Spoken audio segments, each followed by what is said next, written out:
आप सभी का बहुत बहुत स्वागत एक बार फिर अरुणदेव क्लासेस में। आज हम जैसे चर्चा की थी हमने कि दिल्ली पुलिस के लिए स्पेशल बैच चलाएंगे, तो आज हम जो प्रीवियस ईयर का पेपर है 2017 में जो ऑनलाइन एग्जाम हुए थे एसएससी ने लिए थे, तो मैथ का पेपर सोल्व करेंगे। वो इसलिए प्रीवियस का इसलिए हम पहले सोल्व कर रहे हैं, उसके बाद हम सिलेबस के अकॉर्डिंग पढ़ेंगे चैप्टर वाइज। प्रीवियस का इसलिए करेंगे आप लोगों को भी एक आइडिया हो जाएगा कि किस किस टॉपिक से कितने कितने क्वेश्चन आते हैं, उसी आइडिया के अकॉर्डिंग हमें पढ़ना है।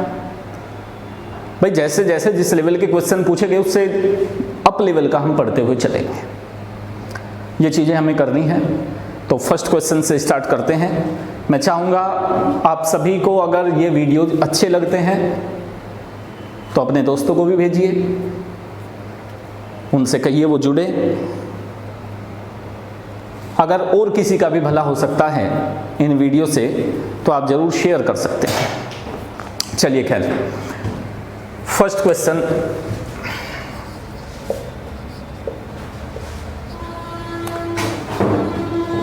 पचास से 65 तक की सभी अभाज्य संख्याओं का योग क्या होगा? 50 से 65 तक सभी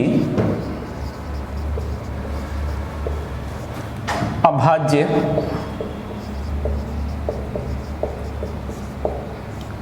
संख्याओं का योग क्या होगा?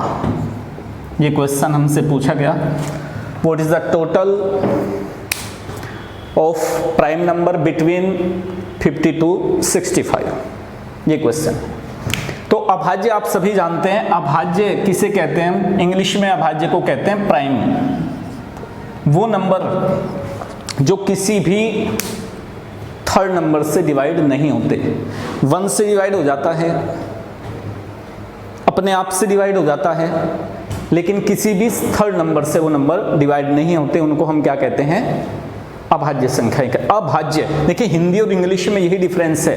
अभाज्य, भाज्य होता है भाग हो जाना, और अ मीन्स अ लग गया तो उसका उल्टा हो जाता है, विलोम बन जाता है, विलोम शब्द जिसे हम कहते हैं। तो अभाज्य जिसको हम भाग नहीं कर सकते उनको हम क्या कहेंगे? अभाज्य संख्या कहेंगे। तो क्वेश्चन हमसे पूछ रहा है कि 50 से 65 के बीच की अभाज्य संख्याओं का टोटल क्या होगा। तो हमें लिखनी है वो संख्याएं, बिना लिखे हमें पता ही नहीं चलेगा कि 50 से 65 के बीच में कौन सी संख्याएं प्राइम नंबर है। तो पहला नंबर 50 से, देखिए 50 भी डिवाइड हो जाता है, 51, 52। फर्स्ट नंबर क्या हुआ? 53। 54 भी डिवाइड हो जाता है, 55 डिवाइड हो जाता है, 56, 57, 58। Second number 59। Third number 61। और आप देखिए कोई और नंबर ऐसा है क्या जो 50 से 65 के बीच में आता हो, जो प्राइम नंबर हो? अगर हमें ऐसा नहीं पता तो आप पूरे नंबर यहां से यहां तक के नंबर लिख सकते हैं, उनके बीच में वो प्राइम नंबर ले लेंगे जो डिवाइड नहीं होते किसी से। तो हम इनको ऐड करके बता देंगे। 9 और 1 10 और 3 13, 6 5 11, 11 और 5 16 और 1 17। तो उनका टोटल कितना होगा? 173। इनका टोटल कितना हो जाएगा? 173। और ये हमें कब पता चलेगी ये कौन सा प्राइम नंबर है कौन सा नहीं है? हमें टेबल अच्छे से आते हो, डिवाइड करना हमें संख्याओं को आता हो, संख्याओं की हमें अच्छे से जानकारी हो। ये पहला सवाल था दिल्ली पुलिस के पेपर का जो 2017 में। वैसे तो अलग अलग शिफ्ट में अलग अलग सेट पूछे जाते हैं, लेकिन नियर बाई ऐसे ही क्वेश्चन रहते हैं। थोड़ा बहुत चेंज होता है, बहुत ज्यादा परिवर्तन उनमें नहीं होता। तो फर्स्ट क्वेश्चन आशा करता हूं समझ आया होगा। एक बार और आप समझ लीजिए। सवाल ये था 50 से 65 तक सभी अभाज्य संख्याओं का टोटल क्या होगा? सभी 50 से 65 तक जितने भी प्राइम नंबर्स हैं उनका टोटल कितना होगा, उनका सम कितना होगा? तो हमने क्या किया, 50 से 65 के बीच के प्राइम नंबर देखे। 50 से 65 के बीच में प्राइम नंबर कितने? 3 प्राइम नंबर आते हैं, 53, 59 और 61। इनका टोटल हमने कर दिया 173। नेक्स्ट क्वेश्चन पर आते हैं।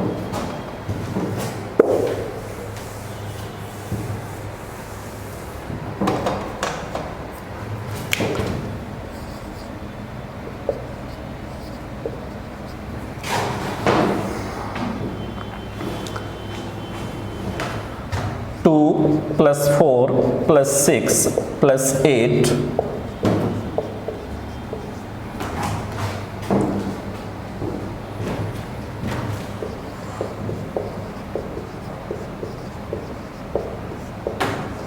सेकेंड क्वेश्चन देखिए, बहुत ही आसान सा क्वेश्चन है। What is the sum up to 40 even number? 40 तक के जो इवन नंबर है उनका सम क्या होगा? ये आपके सामने लिखा भी हुआ है कि 2, 4, 6, 8, तो इससे हमें पता चल गया ये सारे क्या है, इवन नंबर है। और कहां तक लिखे हुए हैं? 40 तक लिखे हुए हैं। इनका सम क्या होगा? तो समझिएगा किस तरीके से करना है। आपने पढ़ रखा होगा, किताबों में खूब पढ़ा होगा, n × n + 1 इस तरीके से करके इनका हम टोटल निकालते हैं। लेकिन समझिए, आप थोड़ा सा समझना है, आपको बिल्कुल कूल माइंड से समझना है। फर्स्ट नंबर क्या आपके पास? 2 और लास्ट नंबर क्या आपके पास? 40। अब आप मुझे ये बताइए, आपने कितने नंबरों को ऐड किया है?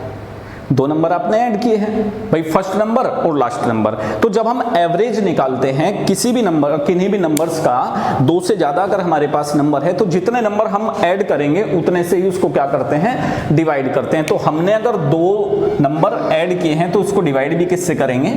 2 से। तो हमारे पास यहां से यहां तक का क्या आ जाएगा? एवरेज आ जाएगा, औसत आ जाएगा।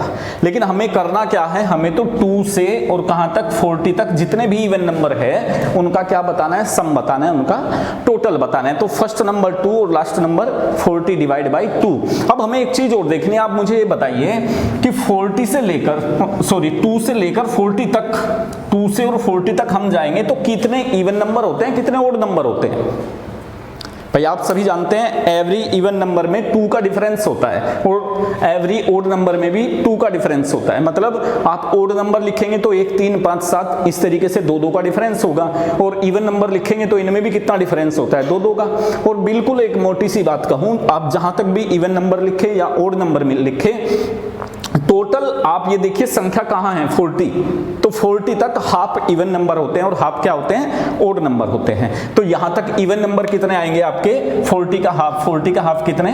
20। भाई एवरेज आपके पास ये आ गया, एवरेज ये आ गया, और यहां तक संख्याएं कितनी होगी? 20 नंबर्स होंगे, 20 संख्याएं होंगी। तो 20 से आप मल्टीपल कर देंगे तो 2 से ये 10 टाइम और 42 10 जा कितने? 420। तो इनका सम कितना हो जाएगा? 420। ये इनका सम हो जाएगा। दोबारा समझ लीजिए, सवाल ये था कि 2 से लगाकर 40 तक की सम संख्याओं का टोटल क्या होगा। क्वेश्चन क्या था? 2 से लगाकर 40 तक सम संख्याओं का योग क्या होगा। तो आपको क्या करना है, बहुत ज्यादा बात नहीं करनी। पहले तो देखो 2 से 40 तक की सम संख्याएं कितनी होती है? आधी सम होती है, आधी विषम होती है। और 40 क्योंकि लास्ट डिजिट आपके पास है तो 40 का आधा कितना? 20। तो यहां तक 20 संख्याएं सम होंगी और 20 संख्याएं विषम होगी। ठीक है, क्योंकि हमें सम संख्याओं का बताना है। सम संख्या हमारे सामने लिखी हुई है। तो पहली सम संख्या क्या? 2 और लास्ट की सम संख्या क्या? 40। तो दोनों को आपने जोड़कर 2 से डिवाइड किया तो यहां से एवरेज निकल गया, और टोटल संख्या यहां तक कितनी होगी? 20 होगी। तो 20 से आपने मल्टीपल कर दिया तो आपका जो टोटल आया वो कितना आया? 420। आप एक एग्जांपल से समझ सकते हैं। अगर मैं कहूं 1 से 5 तक कितना टोटल होगा, आप समझ सकते हैं। 1 से 5 तक पहली जैसे हमने लिख दिया 1 से 5 तक कितना टोटल होगा भाई? एक तो ये आप जोड़कर बताएं, नहीं तो आप करेंगे पहली संख्या प्लस लास्ट की संख्या डिवाइड बाई 2, और टोटल नंबर कितने हुए यहां तक? 1 2 3 4 5, 5 नंबर हुए तो 5 से मल्टीपल कर दिया आपने। ठीक है, तो 5 और 1 कितना? 6। 6 को 2 से डिवाइड करेंगे 3, और 3 5 जा कितने? 15। इस तरीके से आप समझ सकते हैं। मतलब हमें जो मल्टीपल करना है उससे करना है जो टोटल यहां से यहां तक नंबर होते हैं। तो यहां से यहां तक जो टोटल नंबर होंगे वो कितने होंगे? 20। राइट? आई थिंक आपको क्लियर हो गई होगी बातें। अगर फिर भी कहीं कोई आपको डाउट हो तो आप मैसेज कर सकते हैं, पूछ सकते हैं व्हाट्सएप नंबर पर, या ग्रुप में मैसेज कर सकते हैं। जो आप ऐप आपने डाउनलोड कर रखा है उससे आप अगर आप पढ़ाई कर रहे हैं तो आप उस पर इसको देखकर कहीं भी कोई प्रॉब्लम आपको है, नहीं समझ आ रहा है तो आप पूछ सकते हैं। आपकी समस्या का पूर्ण रूप से निवारण किया जाएगा। नेक्स्ट क्वेश्चन पर आते हैं।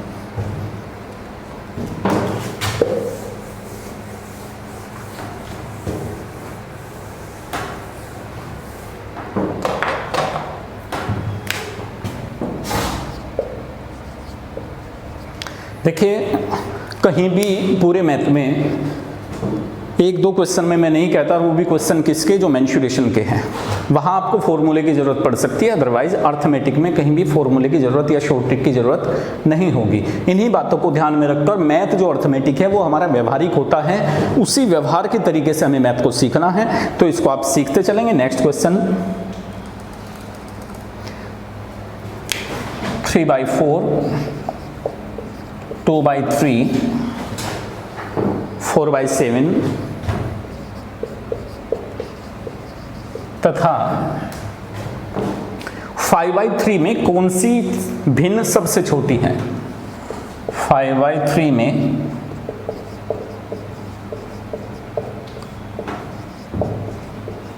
सबसे छोटी भिन्न कौन सी है? सबसे छोटी भिन्न कौन सी होगी, ये देखना है। मैं जानता हूं कि आपको इनमें से बहुत सारी बातें पता होगा, लेकिन फिर भी मैं चाहता हूं जो, और ये ओरिजिनल क्वेश्चन हैं जो 2017 के पेपर में पूछे गए, इसलिए बताना जरूरी है। कई बार ये होता है जी नहीं ये तो बहुत आसान से हैं, बिल्कुल आसान हैं, और जब हम ज़्यादा सीख लेते हैं तो हमसे गलती होती है आसान में, इसलिए हम कोशिश करें कि गलती की संभावना ना रहे, ऐसे सवालों की ज़्यादा से ज़्यादा हम प्रैक्टिस करें। तो देखिएगा, 4 हमें फ्रैक्शन दी गई, 3/4, 3/4, 2/3, 4/7 एंड 5/3, और इसमें हमसे पूछ लिया सबसे छोटी पूछा है हमसे इसमें कि सबसे छोटी फ्रैक्शन कौन सी है, वो छोटी फ्रैक्शन हमें बतानी है। आपने कई तरीकों से आप इसको कर सकते हैं, एक तो इसके हर समान करके, एक एलसीएम लेकर, तब भी हर समान ही होंगे। तो समझिएगा किस तरीके से करना है। पहले इन दो भिन्न की कंपेयर करते हैं हम, जो फर्स्ट वाली 2 है, 3 की 3 में मल्टीप्लाई करेंगे तो 3 3 जा 9, 4 की किस में करेंगे, 2 में। जैसे मैंने एरो लगाया है उसी तरीके से मल्टीपल करेंगे। और देखिए करना क्या है, जब हमें छोटी बतानी है तो बड़ी को छोड़ते हुए चलेंगे, छोटी पर काम करते चलेंगे बस, ठीक है। 3 3 जा 9, 4 2 जा 8, तो बड़ा नंबर ये आया या ये आया, आपको पता है ऊपर कौन सा बड़ा नंबर आया, ये आया, तो इसका मतलब कौन सी फ्रैक्शन बड़ी है, बड़ी ये है, तो इसको हम क्या करेंगे, छोड़ देंगे। हमारे पास छोटी आ गई, इन दोनों में पता चल गया कि दोनों में छोटी कौन सी है, 2/3। नेक्स्ट स्टेप इन दोनों फ्रैक्शन में करते हैं। अब इस 8 का यहाँ कोई काम नहीं है, चलिए मैं नेक्स्ट लाइन में बता देता हूँ, वैसे तो यहीं पर हो जाता है, लेकिन नेक्स्ट लाइन में आपको क्लियर कर देता हूँ। 2/3 और 4/7 में कंपेयर करते हैं। 7 2 जा 14 और 4 3 जा 12, तो कौन सी बड़ी आई, 2/3, तो इसको भी क्या करेंगे हम, छोड़ देंगे, इसको भी छोड़ दिया जाएगा, ठीक है, क्योंकि हमें तो क्या बताना है, सबसे छोटी बतानी है, सबसे छोटी फ्रैक्शन कौन सी है। अब हमें इन दोनों में कंपेयर करना है, क्योंकि हमें पता चल गया भाई ये छोटी है अभी हमारे पास, हमें इन दोनों में कंपेयर करके बताना है। तो इसका मल्टीपल इधर, इसका इधर, 3 4 जा 12 और 4 7 जा 35, तो इन दोनों में कौन सी छोटी है, 4/7, तो सबसे छोटी जो फ्रैक्शन हमारी आई वो सबसे छोटी फ्रैक्शन कौन सी हो जाएगी, 4/7 हो जाएगी। बात समझ आई? दोबारा बता देता हूं, दोबारा समझ लीजिएगा। पहले हमने क्या किया, इन दोनों फ्रैक्शन में, जब हमेशा ध्यान रखिएगा अगर हमें छोटी बतानी है तो बड़ी को छोड़ते हुए चलेंगे, उस छोटी पर आगे हमें काम करना है, ठीक है।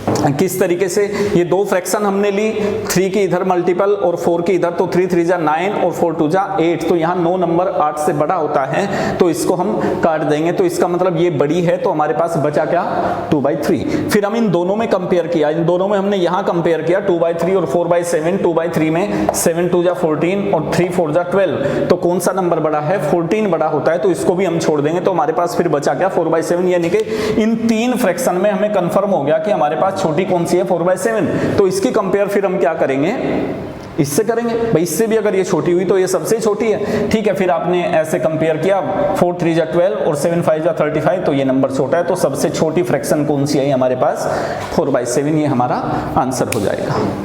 Got it? आई थिंक समझ आया होगा आप सभी को।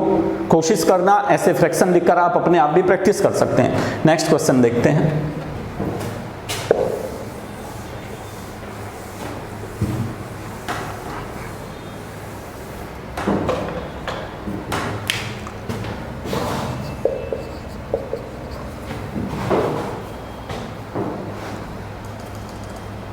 2/3, 4/7 और 12/35। 2/3, 4/7 तथा 12/35 का एलसीएम क्या होगा? इनका एलसीएम क्या होगा?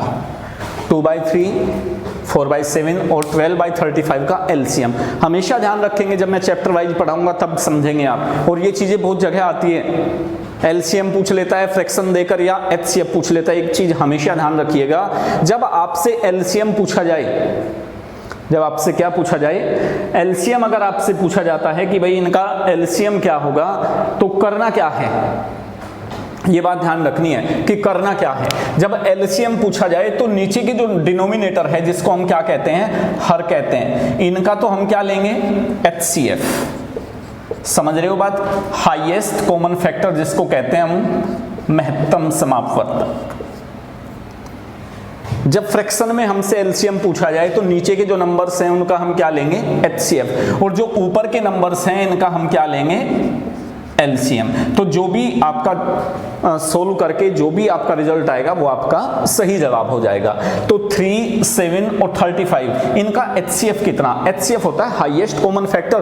3 का कोई फैक्टर नहीं होता, आप देखिएगा 3 का फैक्टर कोई नहीं होता, 7 का फैक्टर कोई नहीं होता। इसका फैक्टर क्या होता है, 7 × 5 या 5 × 7। लेकिन हमें बताना इन तीनों का जो डिनोमिनेटर है, तीनों का एचसीएफ बताना है। तो एचसीएफ क्या होगा, 1 × 3, 1 × 7 एंड 1 × 7 × 5। तो क्या, जहां कुछ भी कॉमन नहीं होता वहां क्या चीज कॉमन होती है, 1। तो वहां एचसीएफ कितना होता है, 1। तो डिनोमिनेटर का जो एचसीएफ आया वो कितना आ गया, 1 आ गया। तो नीचे हमें क्या लिखना है, एचसीएफ लिखना है जब एलसीएम पूछा जाए। और ऊपर की संख्याओं का जो अंश है, जो अंश है, न्यूमरेटर है, उनका हमें क्या करना है, उनका एलसीएम लेना है। तो एलसीएम एक तो तरीका ये है जो टीचर ने हमें समझा रखा है, जो हमने बचपन में पढ़ा था कि भाई 2 का, 4 का और 12 का एलसीएम लेना है। 2 से 1 टाइम, 2 टाइम, 6 टाइम, 2 से 1, 1 एंड 3 एंड 3 से 1, 1 एंड 1। इन तीनों की मल्टीप्लाई हम कर देंगे तो ये हमारा क्या हो जाएगा, एलसीएम हो जाएगा। लेकिन एलसीएम होता है लघुत्तम समापवर्तक, lowest common multiple.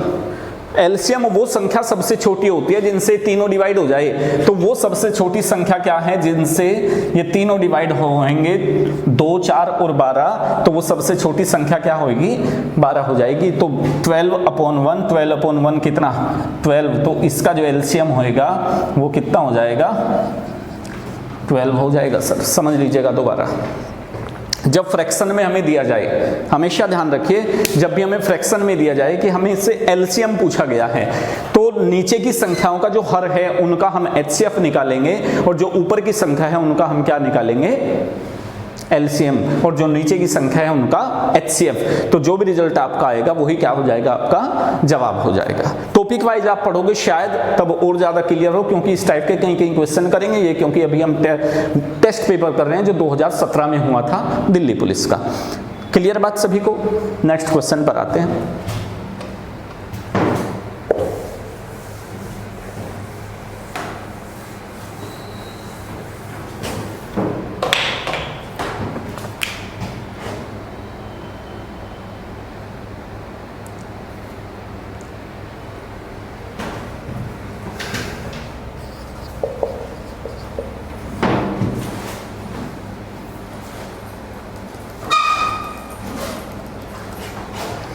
Question number 5.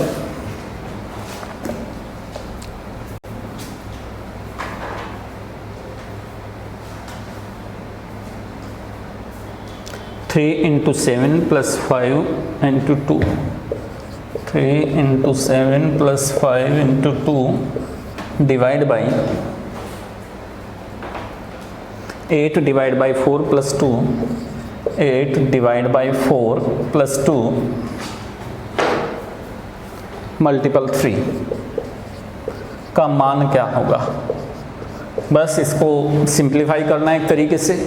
किसके अकॉर्डिंग सिंप्लीफाई करना है, बोर्ड मास। तो उसके अकॉर्डिंग सबसे पहले हम क्या करते हैं, डिवाइड करते हैं, या डिवाइड करेंगे, मल्टीपल करेंगे। तो पहले ऊपर की संख्याओं को सोल्व करते हैं, इसकी इसमें मल्टीपल और इसकी इसमें। 7 3 जा 21, 5 2 जा 10, 4 से 8 को डिवाइड करेंगे तो 2, और 2 3 जा कितने 6, देन इट विल बी 31/8, ये आंसर हो जाएगा।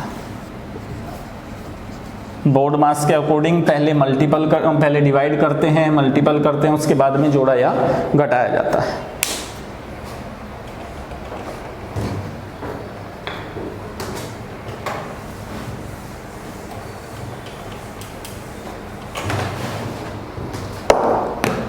नेक्स्ट क्वेश्चन,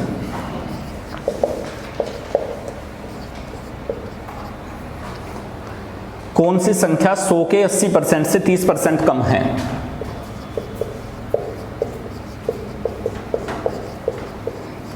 कौन सी संख्या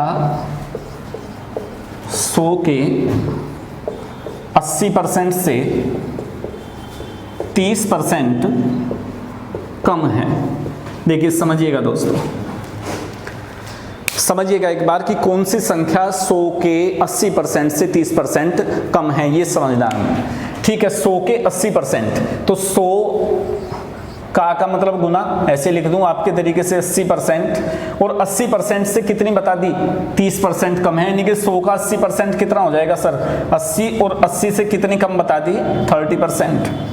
अरे 100 का 80% का मतलब गुना, या आप इसको सोल्व करेंगे 100 इंटू 80 डिवाइड बाई 100, 100 से 100, तो 100 का 80% 80 आया, क्वेश्चन कह रहा है इससे कितनी कम है 30%, तो इसका 10% कितना, आप इसका 10, कोई भी नंबर अपने आप में 100% होता है, उसका 10% होता है, इधर से एक डिजिट छोड़ते हैं, पॉइंट लगा देते हैं, तो इसका 10% कितना, इसका 10% 8, और हमें माइनस कितना करना है 30%, 30% हमें घटाना है। जब 10% 8 है तो 30% इसका कितना होगा भाई, 10 से 30 3 गुना होता है, उसी प्रकार 8 से 3 गुना कितना 24, 24 हम इसमें से माइनस कर देंगे तो वो नंबर कितना हो जाएगा 56। तो आंसर हमारा क्या 56।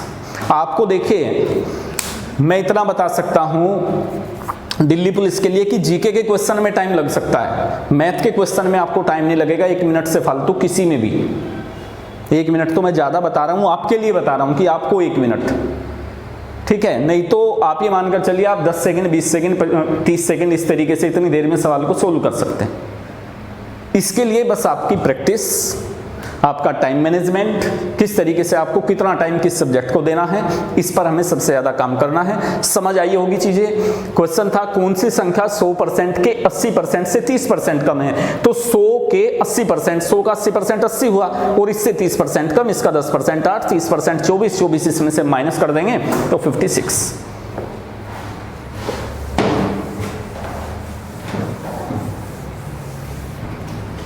नेक्स्ट क्वेश्चन,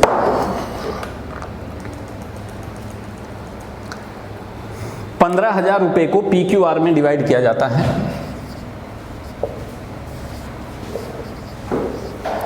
15,000 रुपए PQ तथा R में डिवाइड किए जाते हैं।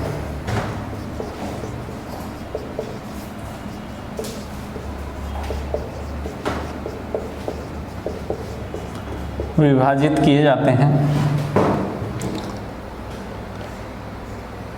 P का हिस्सा और Q के हिस्से का अनुपात 2:1 है। P तथा Q के हिस्से का अनुपात 2:1 है। P और Q का जो पैसा है वो 2:1 के अनुपात में है। Q और R का अनुपात 4:3 है।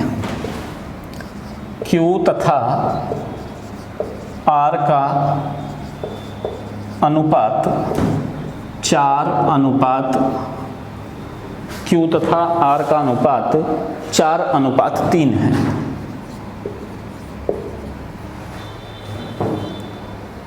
तो Q को कितने रुपए मिलेंगे? तो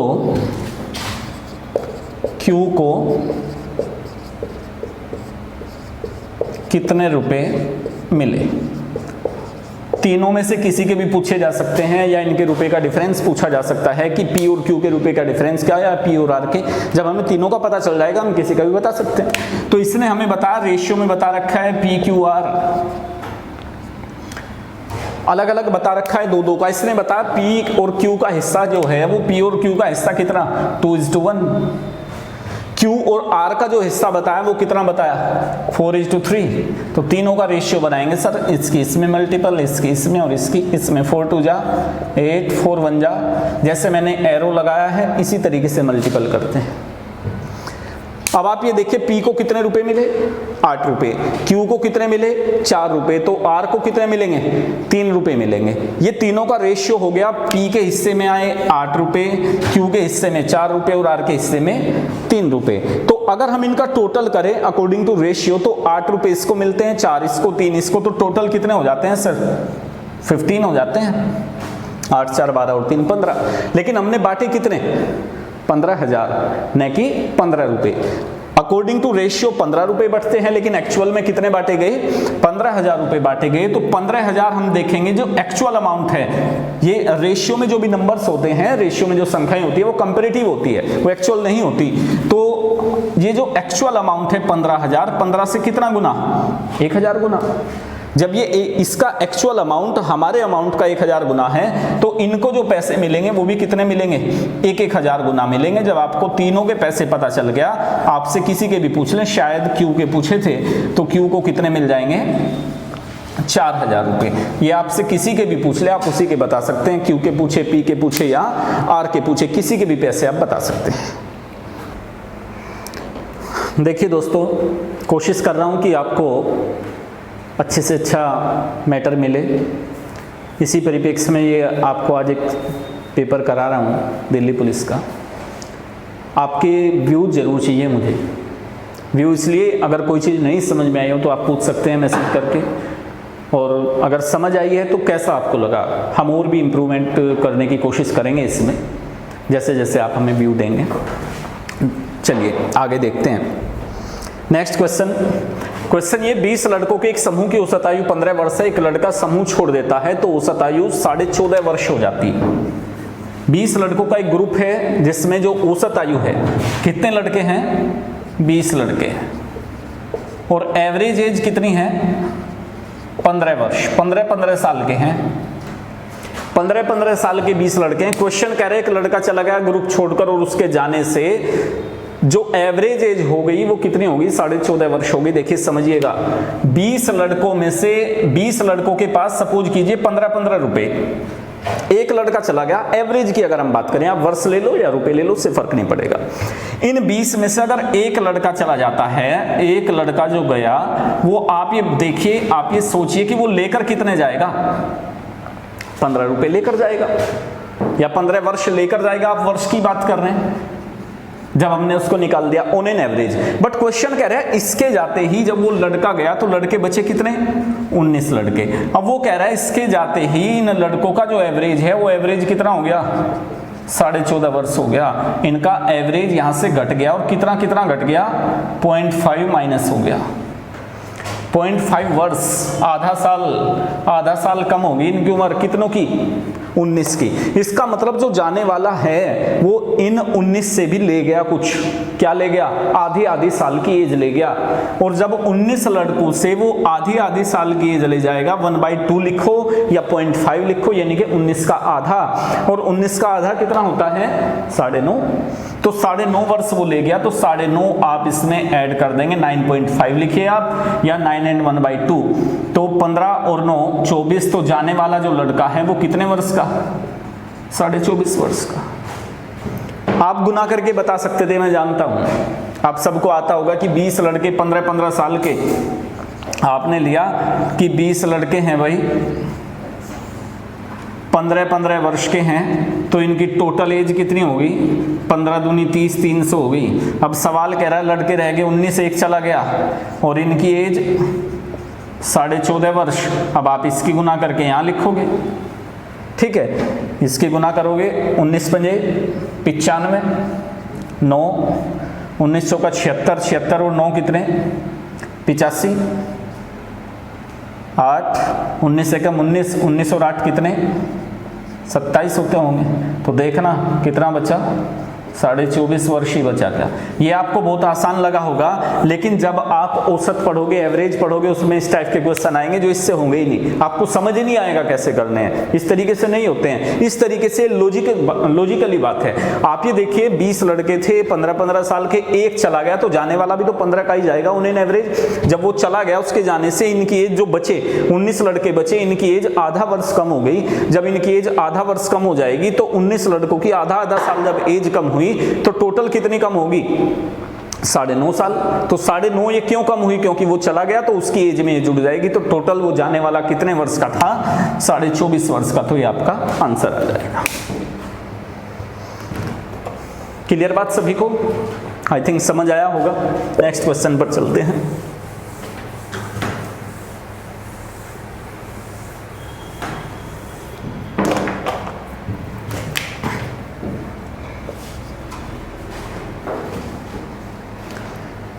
₹6,000 की एक राशि पर 2 वर्षों के लिए,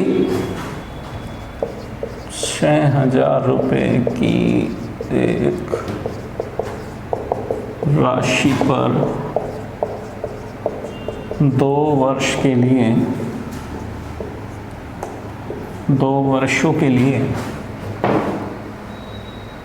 10% की दर से चक्रवृद्धि ब्याज क्या होगा। 10% वार्षिक ब्याज की दर से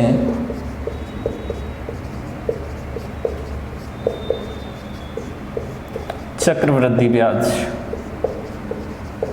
क्या होगा, CI क्या होगा। ये पूछा है हमसे कि चक्रवृद्धि ब्याज क्या होगा। देखिए 2 वर्ष के लिए क्या करते हैं, हमेशा ध्यान रखिएगा, जब हमारे पास कोई अमाउंट नहीं है, वैसे तो अमाउंट इसने दे रखा है 6,000, लेकिन हमेशा कितने रुपए पर हमें कैलकुलेट करना है, 100 रुपए पर। और कितने % की बात कही इसने, 10% की बात कही। तो 100 रुपए पर 2 साल में कितना ब्याज मिलेगा, हमेशा ध्यान रखिएगा।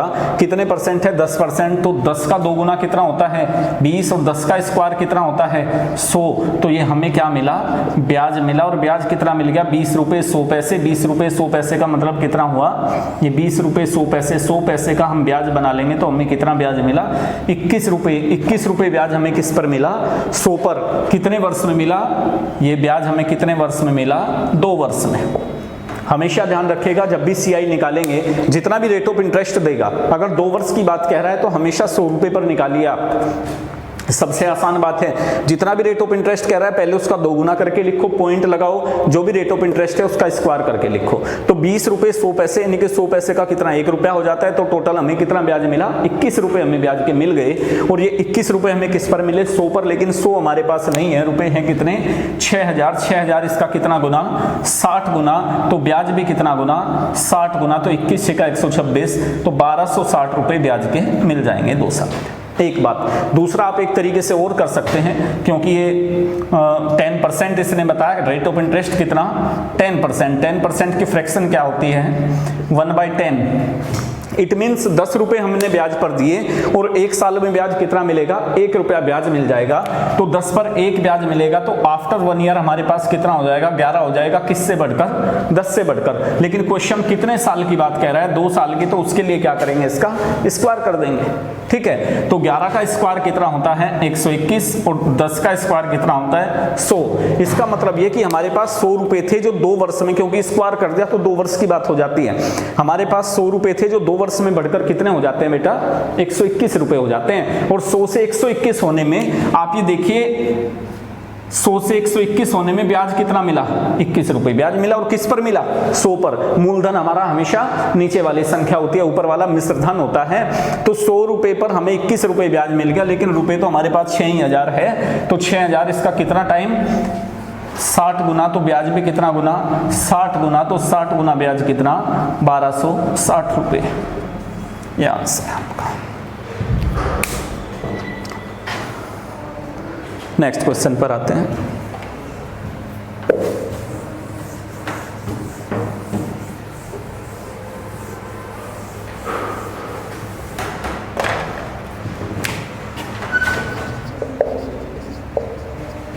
नेक्स्ट क्वेश्चन,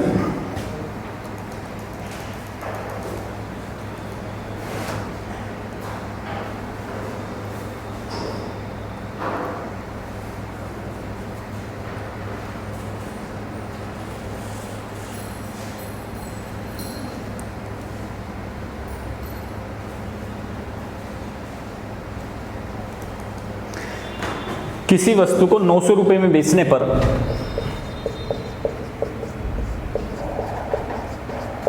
किसी वस्तु को 900 रुपये में बेचने पर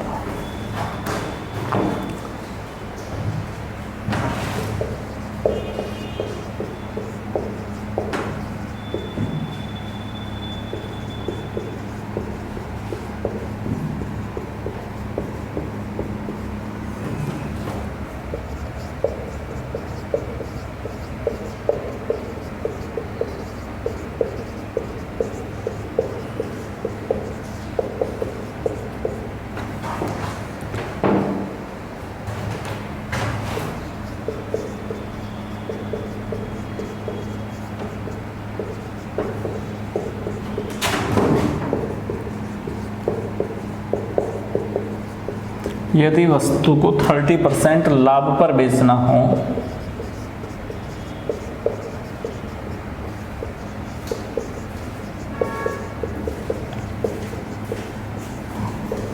कितने रुपए में बिकेगी? देखिए क्या पूछा। क्वेश्चन है कि किसी वस्तु को 900 में बेचने पर जितना लाभ होता है उतना ही 500 में बेचने से हानि हो जाती है, और यदि वस्तु को 30% लाभ पर सेल करना हो तो कितने रुपए में वो वस्तु सेल होगी, कितने रुपए में वो वस्तु बेची जाएगी। देखिए पहला सेलिंग प्राइस 1 और सेलिंग प्राइस 2। सेलिंग प्राइस पहला कितना, पहले कितने रुपए में बेची 900 में, और बाद में कितने में बेच रहा है 500 में। क्वेश्चन कह रहा है जब इस पर बेचा जाता है तो लाभ होता है, और इस पर बेचा जाता है तो प्रॉफिट होता है, और इस पर बेचा जाता है तो लॉस होता है। सवाल क्या बता रहा है, जब हमने 900 की बेचा तो लाभ हुआ, 500 की बेचा उसको तो हानि हुई, और ये कह रहा है कि जितना लाभ होता है यहाँ उतनी क्या होती है, हानि। तो हमें नहीं पता, अगर हम रेशियो बनाएंगे, अगर 1 का लाभ तो हानि भी कितने की, 1 की। भाई क्वेश्चन ने हमें बताया कि जितना लाभ होता है उतना ही क्या होती है, हानि होती है। अगर 1 का लाभ 1 की हानि, तो टोटल कितने हो गए, 2 रुपए हो गए। 1 और 1 कहां से आया, क्योंकि क्वेश्चन कह रहा है जितना उसे लाभ मिलता है उतनी हानि हो जाती है 500 में बेचने से। तो इन दोनों का डिफरेंस देखिए सर, दोनों का डिफरेंस कितना 400, और इन दोनों का टोटल कितना। ये डिफरेंस किसकी वजह से है, प्रॉफिट और लॉस की वजह से, तभी तो डिफरेंस है। भाई अगर 900 में बेचता है तो लाभ हो जाता है, 500 में बेचता है तो हानि हो जाती है। तो ये किसकी वजह से है डिफरेंस, प्रॉफिट और लॉस की वजह से। प्रॉफिट 1 का और लॉस कितने का, 1 का, क्योंकि क्वेश्चन बराबर बता रहे हैं, तो हमारे अकॉर्डिंग तो 2 का हुआ, 2 से ही कितना गुना, 200 गुना। तो ये लॉस भी 200 गुना का है और प्रॉफिट भी 200 गुना का है। इसका मतलब अगर उस सामान को आप बेच रहे हैं तो कितने रुपए प्रॉफिट कमा रहे हैं, 200 रुपए, और अगर आप उसको बेच रहे हैं 500 में तो कितना लॉस उठा रहे हैं आप, 200 रुपए। और आपको पता है लागत से ज्यादा का बेचते हैं तो लाभ होता है, लागत से कम का बेचते हैं तो हानि होती है। तो लागत कैसे निकालेंगे, अगर हम इस 900 में से इसको माइनस का कर दें तो हमें कॉस्ट प्राइस पता चल जाएगा। तो कॉस्ट प्राइस कितना इसका, 900 में से आपने 200 को माइनस किया तो कॉस्ट प्राइस कितना, 700 रुपये। आप देखिए यहां से भी कॉस्ट प्राइस आ सकता है। भाई 500 का सामान 200 के आपने लॉस पर सेल किया, जब 500 का सामान 200 के आपने हानि पर बेचा तो वो था कितने का, 500 प्लस 200, 700 रुपए का। अब क्वेश्चन कह रहा है 700 रुपए के सामान को प्रॉफिट पर सेल करना है, और कितना परसेंट प्रॉफिट लेना है, कितना परसेंट प्रॉफिट लेना है, 30%। कितना परसेंट प्रॉफिट लेना है इसमें बेटा, 30%। तो इसका 30% देखिए कितना, जब 30% प्रॉफिट लेकर सेल करना है, इसका 10% 70 रुपीज, 30% 210, तो वो सामान कितने का बिकेगा, 910 रुपीज। आंसर समझ आई होगी चीजें। नेक्स्ट क्वेश्चन पर चलते हैं। 30% तथा 10% की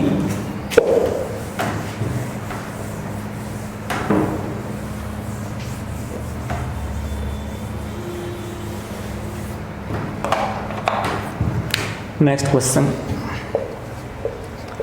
30% तथा 10% की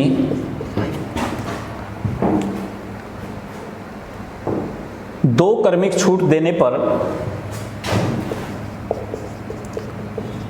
दो क्रमिक छूट देने पर, दो क्रमिक छूट देने पर निवल छूट कितने प्रतिशत होगी? नेवल छूट कितने प्रतिशत होगी? कितने कितने परसेंट की है? 30% और 10% की। पहला डिस्काउंट कितना? 30 का। दूसरा कितना? 10% का। हमेशा डिस्काउंट जब भी दिया जाता है वो मार्क प्राइस पर, मार्क प्राइस को अंकित मूल्य कहते हैं, मार्क प्राइस को मार्केट प्राइस भी हम कहते हैं, मार्क प्राइस को लिस्ट प्राइस भी कह दिया जाता है, बाजार भाव भी कह दिया जाता है। ठीक है, तो मार्क प्राइस हमेशा कितना लीजिए, क्योंकि मार्क प्राइस है ही नहीं हमारे पास, तो हमेशा 100 लीजिए, कोई फॉर्मूला या शॉर्ट ट्रिक लगाने की जरूरत नहीं है। क्वेश्चन कह रहा है कितने परसेंट पहला डिस्काउंट? 30%। तो 100 रुपए के सामान पर 30% डिस्काउंट, तो कितने का रह गया? 70 का। दूसरा डिस्काउंट कितना है सर? 10%। तो इसका 10% आप देखिए कितना, इसका 10% कितना हो जाएगा? 7 रुपीज। 7 रुपीज का आप इसमें डिस्काउंट करोगे तो सामान कितने का बिक जाएगा?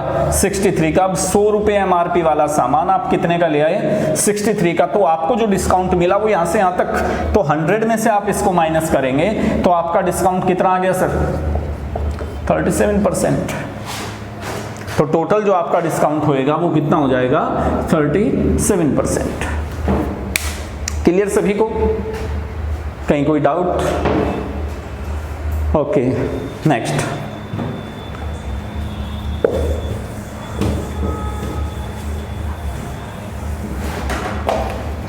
देखिए नेक्स्ट क्वेश्चन देखते हैं दोस्तों। किसी आयताकार भवन की चौड़ाई उसकी लंबाई की 4/5 है।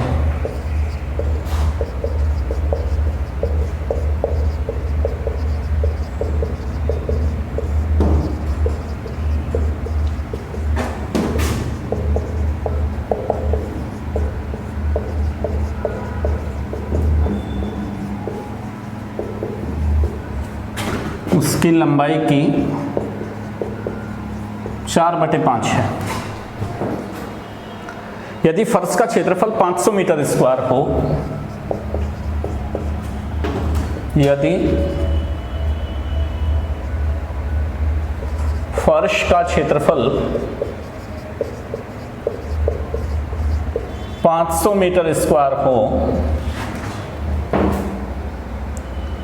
तो भवन की लंबाई और चौड़ाई का अंतर कितना है? भवन की लंबाई और चौड़ाई का अंतर क्या है? लंबाई चौड़ाई का अंतर बताना है सर। आप सभी जानते हैं आयत मतलब रेक्टेंगल, इसको कहते हैं आयत, ये रेक्टेंगल होता है। ठीक है, आयत का जो क्षेत्रफल होता है आप सभी जानते हैं लंबाई गुना चौड़ाई। अब क्वेश्चन कह रहा है आयताकार भवन की चौड़ाई उसकी लंबाई की 4/5 है। ये कह रहा है कि जो चौड़ाई है, जो बी है, उसकी लंबाई की 4/5, यही तो बताया इसने कि उसकी जो चौड़ाई है वो लंबाई की का मतलब गुना लंबाई की 4/5। तो हम इसमें रेशियो बना सकते हैं सीधा सीधा, 5 की इधर 5 गुना चौड़ाई बराबर है 4 गुना लंबाई। तो हम रेशियो कैसे बनाएंगे आप देखिए, समझ सकते हैं कि चौड़ाई कितनी 4 और लंबाई कितनी 5, तो लंबाई और चौड़ाई का जो रेशियो बन गया 5:4। जब बीच में इक्वल होता है तो इधर की वैल्यू इसके बराबर होती है और ये वैल्यू इसके बराबर होती है। आप जैसे पढ़ेंगे आपको पता भी चलेगा। अगर लंबाई 5 है चौड़ाई 4 है तो इसका एरिया कितना होना चाहिए सर? 5 गुना 4 20। लेकिन क्वेश्चन कह रहा है 20 नहीं भाई, एरिया है कितना? 500। इसका 25 टाइम 25 का रूट क्या? 5। तो उसकी लंबाई भी 5 टाइम और उसकी चौड़ाई भी कितनी? 5 टाइम। तो चौड़ाई हो जाएगी सर 20, लंबाई हो जाएगी कितनी? 25। क्वेश्चन कह रहा है दोनों का डिफरेंस बताइए, तो दोनों में डिफरेंस क्या हो जाएगा? 5 मीटर। क्लियर बात सभी को? समझना जब टॉपिक वाइज पढ़ोगे शायद तब ज्यादा चीजें क्लियर हो।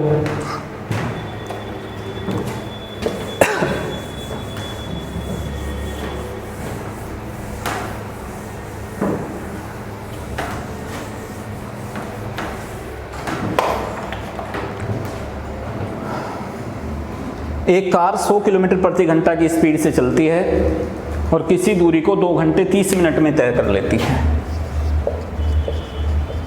एक कार 100 किलोमीटर प्रति घंटा की स्पीड से चलकर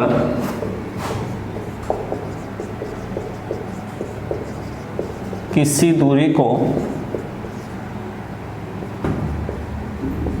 2 घंटे 30 मिनट 2 घंटे 30 मिनट में कवर कर लेती है।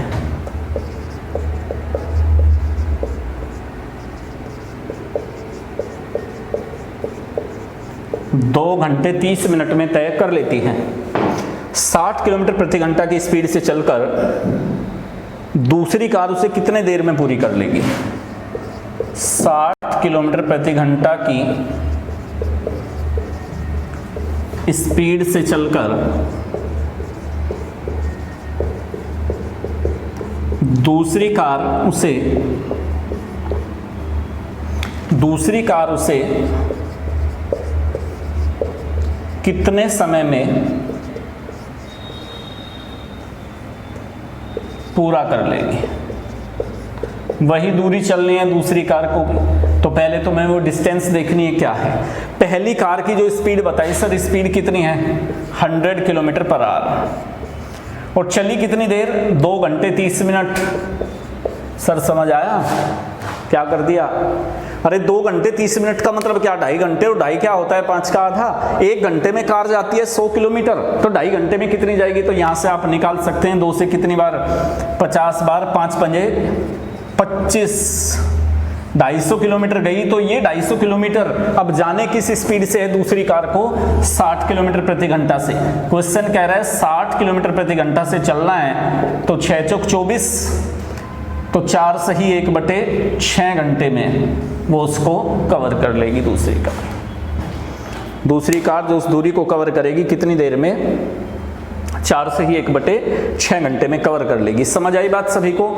सवाल ये था 100 की स्पीड थी पहली कार की, 2 घंटे 30 मिनट तक चली, तो हमने देखा 2 घंटे 30 मिनट में पहुंची कहाँ? 250 किलोमीटर। सवाल कह रहा है दूसरी 60 की स्पीड से चलेगी, उसी दूरी को तय करने में कितना समय लगेगा? तो 1 घंटे में 60 जा रही है, 250 जाना है, तो 4 से 1/6 घंटे। नेक्स्ट क्वेश्चन है, पी तथा क्यू ने एक व्यापार शुरू किया जिसमें उन्होंने 4:7 के अनुपात में पूंजी लगाई।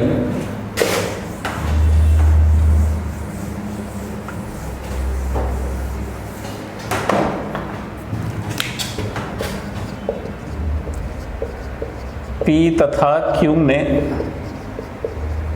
एक व्यापार 4:7 के अनुपात में पूंजी लगाकर आरंभ किया। 4:7 के अनुपात में पूंजी लगाकर आरंभ किया। पी ने 21 महीने के लिए निवेश किया। पी ने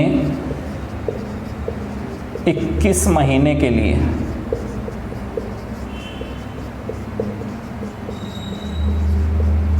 निवेश किया। पी का जो इन्वेस्टमेंट है वो 21 महीने का इन्वेस्टमेंट है। यदि पी तथा क्यू को 3:5 के अनुपात में लाभ मिला हो, यदि पी तथा क्यू को 3:5 के अनुपात में लाभ मिला हो, तो क्यू ने कितने महीने के लिए पैसा लगाया? तो क्यू का निवेश का समय कितना था? क्यू ने कितने दिन के लिए निवेश किया? देखिए पी और क्यू 2 आदमी हैं, किस रेशियो में पैसा लगा रहे हैं? हमेशा एक बात ध्यान रखिएगा, जिस रेशियो में पैसा लगाया है उसी रेशियो में लाभ भी बढ़ता है या लॉस होता है, वो भी उसी में बढ़ता है जिस रेशियो में पैसा लगाया जाता है, लेकिन वो तब जब दोनों ने इक्वल टाइम के लिए लगाया हो। अब यहाँ प्रॉब्लम क्या है? यहाँ तो इसने बताया इसने 21 महीने के लिए, तो इसने कम के लिए लगाया होगा। कैसे पता चला? क्योंकि सवाल कह रहे हैं इनका जो लाभ बटा वो 3:5 के अनुपात में बटा, तो ये तो इन्वेस्ट था और लाभ इनको किस अनुपात में हुआ सर? 3:5 के अनुपात में इनको लाभ बटा है। अब पी का जो पैसा बता दिया, पी का पैसा बताया कितने महीने? 21 महीने।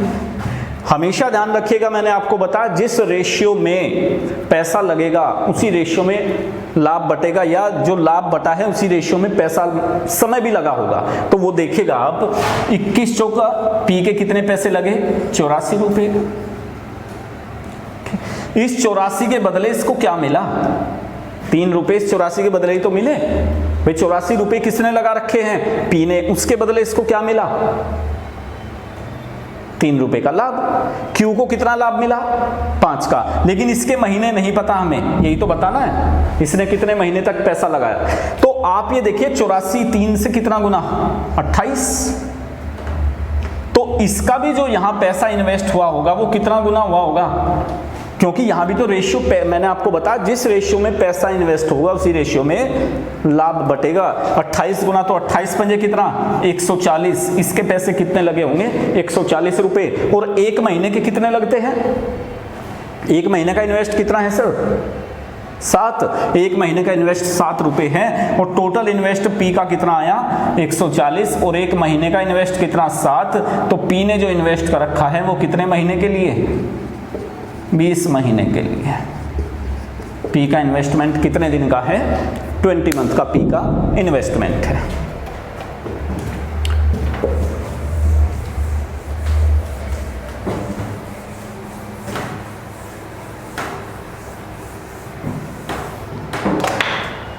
हाँ, नेक्स्ट क्वेश्चन देखते हैं, आई थिंक लास्ट होगा। 2 नल पी और आर एक टंकी को 16 और 24 घंटे में भर देते हैं। नल पी तथा आर टंकी को 16 घंटे तथा 24 घंटे में भर देते हैं। तीसरा एस उसे 48 घंटे में खाली कर देता है। तीसरा नल एस उसे 48 घंटे में खाली कर देता है। तीसरा जो नल एस है उसे 48 घंटे में खाली कर देता है। तो टंकी कितने घंटे, यदि तीनों एक साथ खोल दिए जाएं,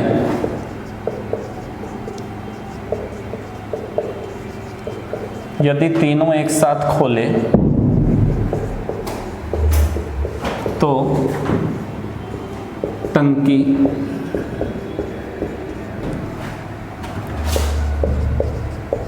कितने समय में भर जाएगी, ये बात देखनी है हमें। 3 नल बताए, पी, आर और एस, ये दोनों हैं भरने वाले, और ये एस है खाली करने वाला। पी कितनी देर में भरता है उसको, 16 घंटे में, आर 24 घंटे में, और ये 48 घंटे में खाली करता है। अब हमारी प्रॉब्लम सबसे बड़ी क्या, हमें यही नहीं पता टंकी में पानी कितना आता है। हमें सबसे पहले क्या देखना है, उस टंकी की धारिता क्या है, उस टंकी का वॉल्यूम क्या है। भाई जिस टंकी को ये फिल कर रहा है उसी को ये फिल कर रहा है, उसी टंकी को ये खाली कर रहा है। तो हमें तो तीनों बात देखनी है। भाई तीनों नल जब एक ही टंकी में काम कर रहे हैं तो उस टंकी में बराबर बराबर पानी आता होगा। ये भरेगा तब भी उतने लीटर आएगा, ये भरेगा तब भी, ये भरेगा तब भी। तो उसके लिए क्या करेंगे, इन्होंने जितना टाइम लगाया इन तीनों टाइम का क्या करेंगे, हम एलसीएम ले लेंगे। ठीक है, तो एलसीएम कितना आ जाएगा सर, 48।